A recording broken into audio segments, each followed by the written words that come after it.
From WLWT, this is Issues. Hello, welcome to Issues. I'm Jan-Michele Lemon Kearney of SESH Communications and the Cincinnati Herald. Yes, we have a lot to talk about today. A little later, Michael Bobo is going to talk about an upcoming event for women business owners, something you don't want to miss.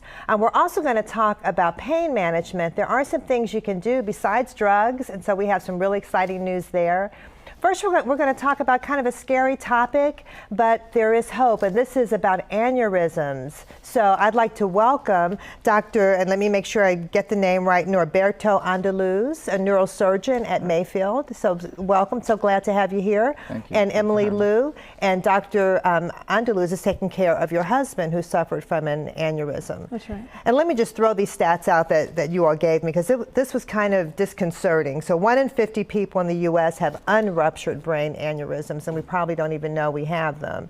There are about 30,000 people who experience ruptures every year. That's 1 every 18 minutes. How about so? Yeah, so let's talk about brain aneurysms. That's a really scary topic. And Emily, do you want to start by talking about your husband? What was his experience? My husband, Norman, had no symptoms leading into his rupture. No symptoms at all? Not at all. Okay. We were actually out for a Christmas parade shortly before.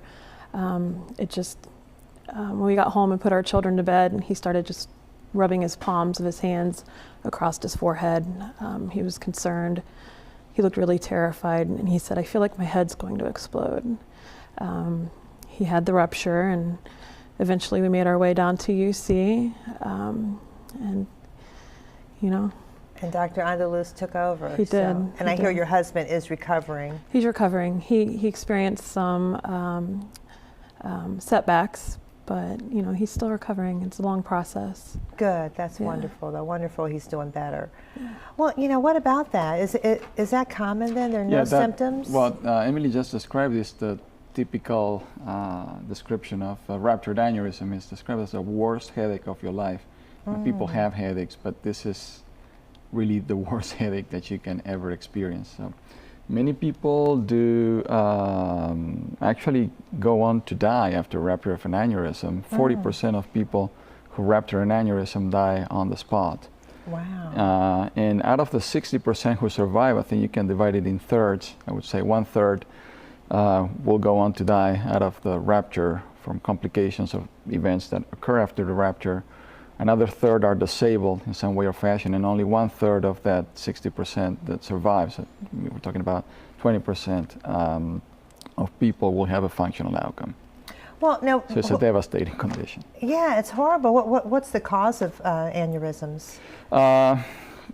There's several theories. There's congenital theories. There's theories that speak about an ongoing formation out of a weak spot on a vessel, and there's some predisposing factors such as smoking or high blood pressure. There's definitely a genetic component, and we do know this from several sources. There's been a big study here in the University of Cincinnati about familial aneurysms, where people have clusters of aneurysms in the family. There's other populations in the world, maybe the Finnish, the Japanese seem to have a higher incidence of cerebral aneurysms.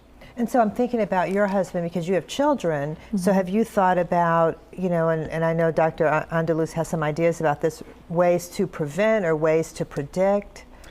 Well, the first thing is just you have to put things into context and not get desperate that somebody in your family had an aneurysm. Many people think that somebody in the family had an aneurysm, and indeed they did not have an aneurysm rupture. Misdiagnosed? Correct. There's several forms of stroke. You could have a cerebral hemorrhage that could not be caused by a ruptured aneurysm.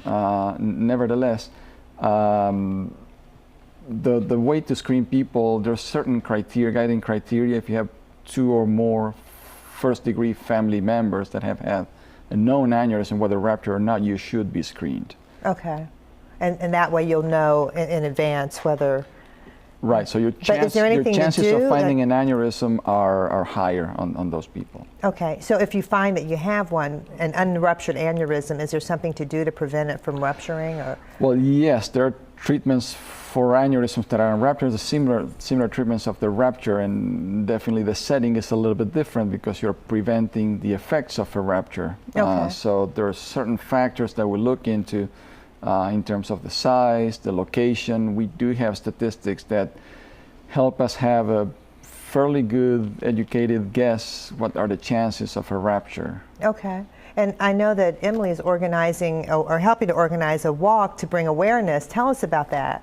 We're really looking forward to it. It's the third annual walk. It takes place on Saturday the 24th in St. Bernard at Vine Street Park. Okay, great. It's basically a celebration to raise awareness. Oh, good. No, Emily, there's all this stuff on the screen for people watching on television. Can you go through all that info for us, please? Yes, it's Saturday, September 24th. Our registration begins at 9:30 and the walk will start at 10:30. It's at Vine Street Park in St. Bernard, and you can reach us at 859-468-6540. And tell us that phone number one more time. Yes, 589-468-6540. Is that right? Or someone in the audience is giving us more information. Is there a different number to call, or is that it? 6566. Okay. Okay. All right, so we're going to correct that after the break. Sure. Okay, we'll come back and correct it, but it's only $10, I understand, to sign up That's for right. it. Yeah. So, and it's really an aneurysm awareness walk, and that's really important. And this is the third annual, I understand. That's right. So, and we want people to join in because, 1 in 50 people with an unruptured aneurysm, that's really huge. So we want people to be aware. Right. No, it's concerned. The other thing to bring up is just the effect that this has on the caregivers or the families of the patients, because really everybody gets sick with the patient. This is not an event that ends when you leave the hospital. Right. And Emily can witness to this, and everybody else that is involved in this group. So I think as a source for support for patients or relatives or caregivers or people who have had aneurysms ruptured or they know that they have an aneurysm, it's a good venue to try to integrate and get some wisdom. Fantastic. Well, thank you. September 24th at Vine Street Park in St. Bernard. Thank you, both of you. Thank you for coming. Thank you. Thank you for having us. Stick with us. We'll be back. Michael's going to talk about an event for women entrepreneurs.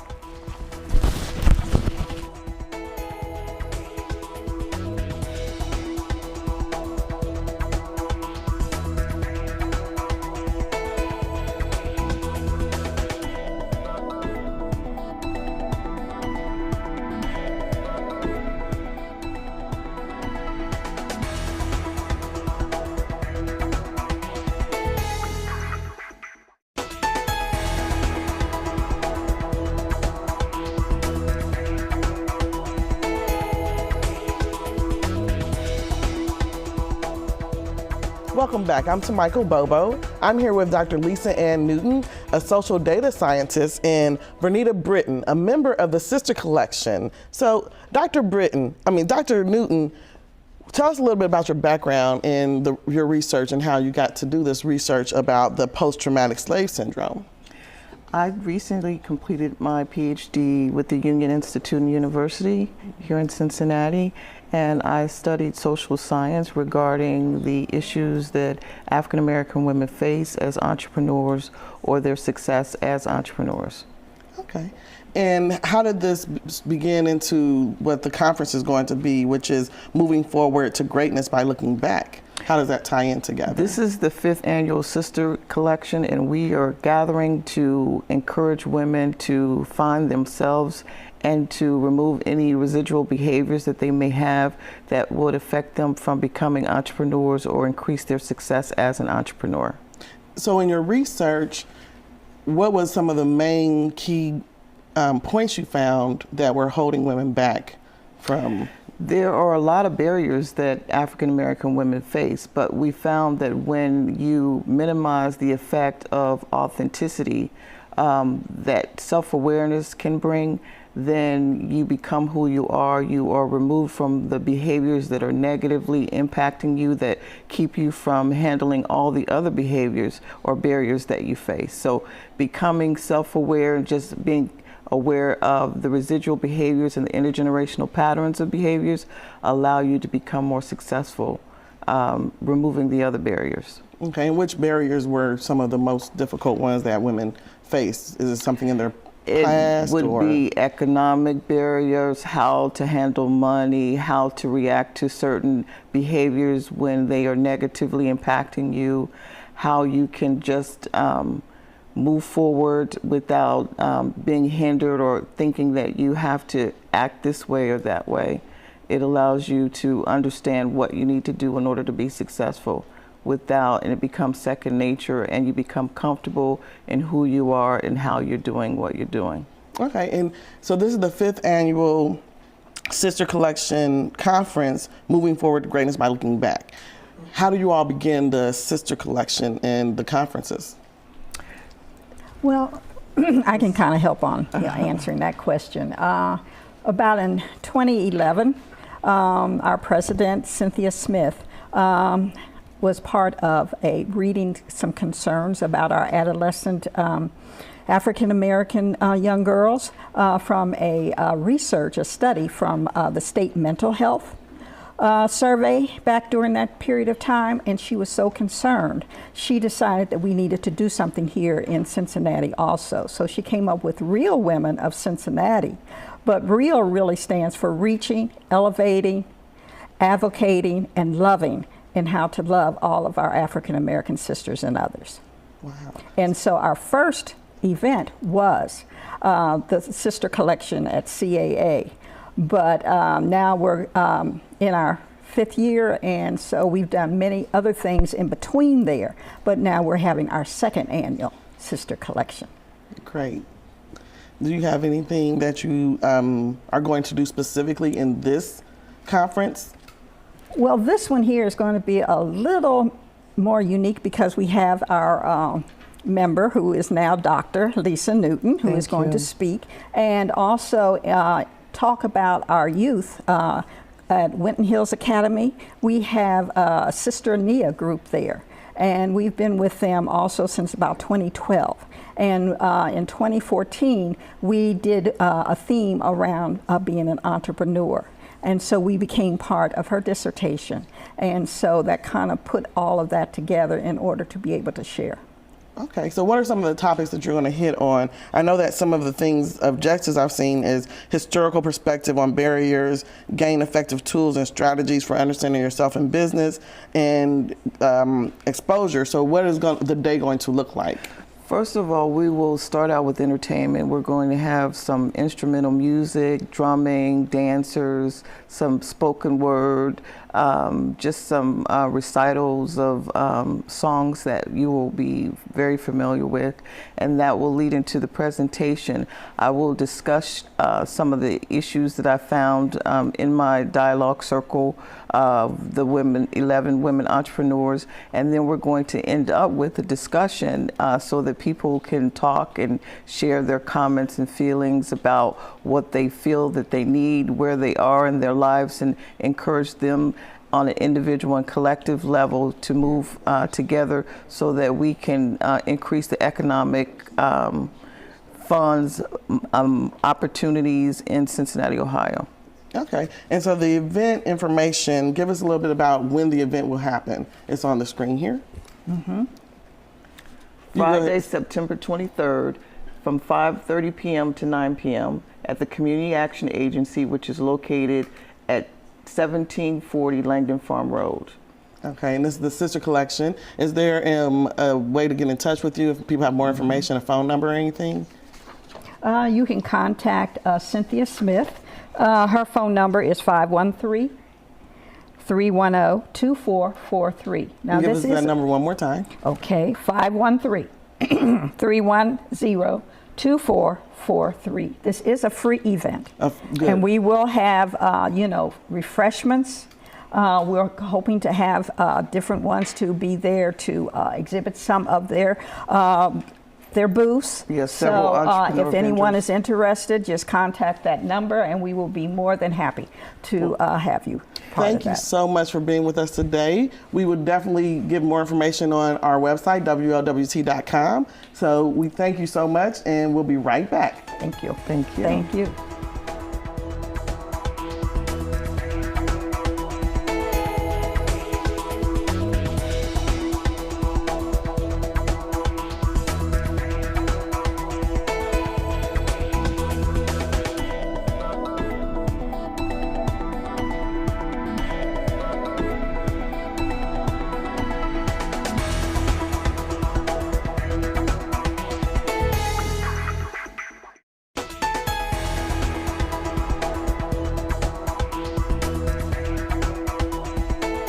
Welcome back. Okay, we're going to talk about a really good topic, and this is pain management. There are ways to do it without drugs, and so I would like to introduce you to Dr. Lester S. Duplechan, and you are Division Director of Physical Medicine and Rehab for UC Health. Correct. Welcome. And Dr. Angela Stillwagon, and you are Assistant Professor of Neurology and Rehab Medicine at UC Health College of Medicine. Correct. Welcome, both of you. Thank you. So I was kind of laughing because I'm trying to say this correctly, but you're in physical medicine, and so you're considered physiatrists. Physiatrists or physiatrists? Oh, physiatrists. So we're okay. medical doctors who did our specialty training in physical medicine and rehabilitation. So it's a 1-year medicine internship, and then we specialize in the rehabilitation.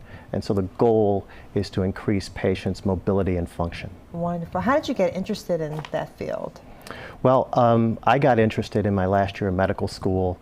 I saw a patient walking after a stroke, and I had to think about it. Well, this person's going to go home. How are they going to take care of themselves?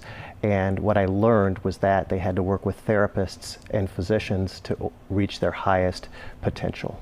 Right, so it doesn't end right after they leave the hospital. There's that ongoing process. Absolutely, absolutely. And Dr. Stillwagon, what about you? I had a family friend that had a spinal cord injury and some of his setbacks, and I just really thought that this was a perfect field for me to help try to work with patients on how they could get back to being as independent as possible. Wonderful. Well, let's talk about this whole pain management, because that's a big deal after surgery or after any kind of injury.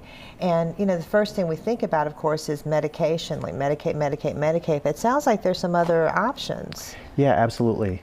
And, you know, pain is a normal part of the healing process. So if you think of taking a long flight or being in a car for too long, you're stiff, right. You're tired, you're beat. Imagine being in a hospital for a few days, much less going through, say, a hip replacement. And so it's normal for patients to have pain. Our goal is to keep patients from developing chronic pain.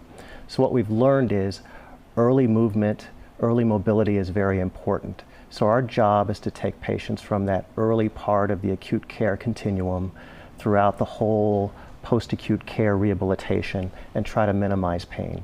And I bet that's hard, because isn't that when patients are least likely to want to actually move? I mean, absolutely. You know, it's kind of like, just give me some medicine and leave me alone. Right. So, yeah. So the hope is that the medicine takes some of the edge off, but we're there as both cheerleaders and their physicians to say, yeah, you can do it, one more step, or let's stand for a little bit longer. And usually the patient feels that accomplishment, but also the exercise allows the pain to actually subside. Oh, wow, that's interesting. So now, in teaching your students, what kind of message are you giving them, these upcoming physicians?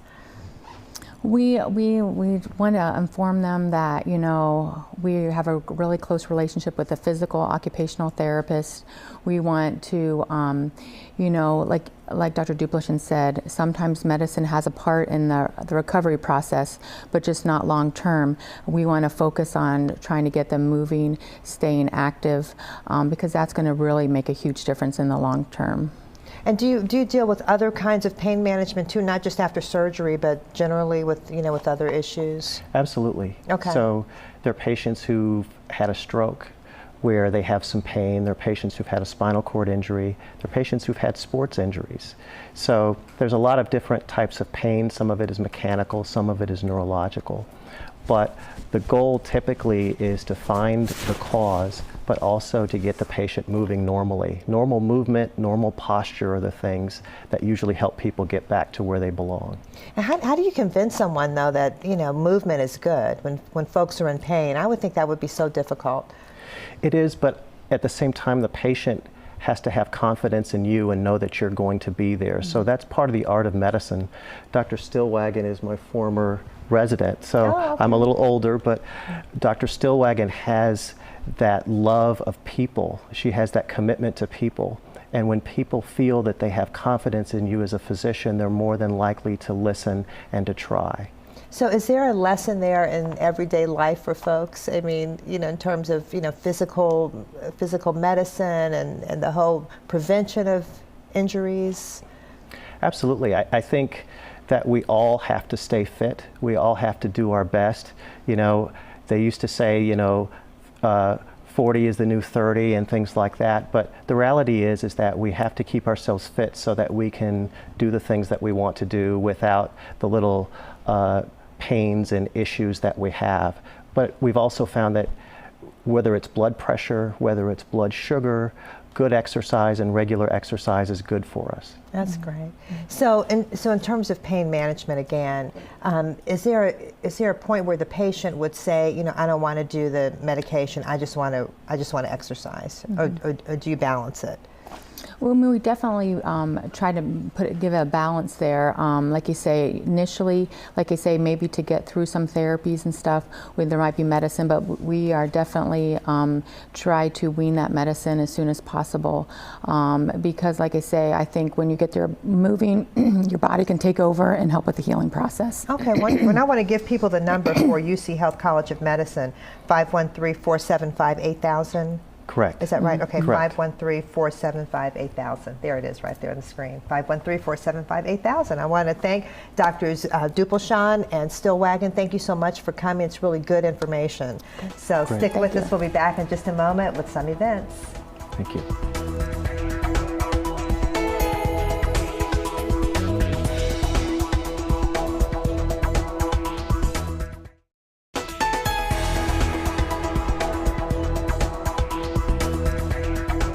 Okay, Michael has some events that you don't want to miss. First up, we have King Records Month Build Doggett Celebration, Saturday, September 17th at 3 p.m. at the Hamilton County Main Library, Reading Garden Lounge, 800 Vine Street. This is free and open to the public. And immediately following that, Saturday, September 17th at 5 p.m. to 9 p.m., we'll celebrate his 100th birthday. And that will be at Mr. Pitiful's at 1323 Main Street in Over the Rhine. This is also free and open to the public. And last but not least, we have the 8th Annual Black and White Cancer Survivors Gala, Saturday, October 22nd, 5:30 p.m. to midnight at Duke Energy Convention Center. Tickets are $60. This is a black tie affair. For more information, call 742-4388. Oh, thank you. I just want to give you some updated information. I told you I'd get the phone number for the Tri-State Brain Aneurysm Support Group to register for their walk. Call 859-468-6640. So 859-468-6640. Also go on Facebook to Tri-State Brain Aneurysm Support Group. Have a great week. Stay safe and stay positive.